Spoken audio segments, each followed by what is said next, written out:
Hi there, I'm Gildart Jackson, and today on Fireside Reading we finish Chapter 39, Part 2 of Chapter 39 of David Copperfield.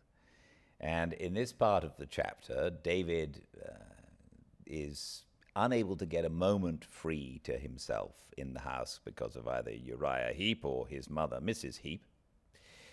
So David goes for a walk and suddenly finds somebody coming up behind him, and it is, of course, Uriah Heep.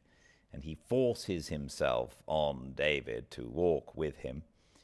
And in the walk, in the night, with the moon above them, finally Uriah Heep shows his true colors somewhat. He's always pretending to be humble, but he explains to David that his father was humble, and humility, being humble, is how you get places when you are a humble person. And you get a sense of the just extreme hatred he has for anybody who is above him.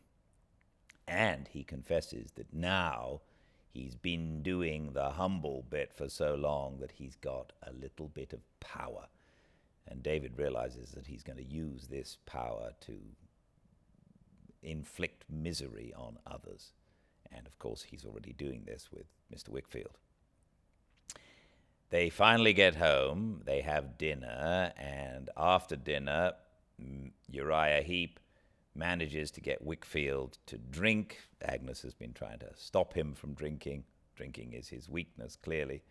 He gets him to drink, and they make toasts, and finally Uriah makes a toast in which he admits for the first time to Agnes's father, Mr. Wickfield, that he hopes to marry her. And Mr. Wickfield has an apoplectic fit. David has to hold him, grab him, and caution him, and help him down. And Mr. Wickfield is just so desolate. He is pointing at Uriah Heep and saying stuff like, he's gotten into his business, he's gotten into his life, he's gotten into his house. And Uriah Heep backpedals. Finally, Agnes comes in, takes her father away, and that night she comes to David, and David finally is able to ask her, would she ever sacrifice herself for something that in favor of her father, meaning, would she ever sacrifice herself to Uriah Heep? Would she ever marry him? She's disgusted at the idea. But she very quickly calms herself and leaves it ambiguous as to whether she would do that to save her father. The next morning, David's leaving. Uriah Heep finds him in the coach and tells him that he made up with Mr. Wickfield in his sobriety, but then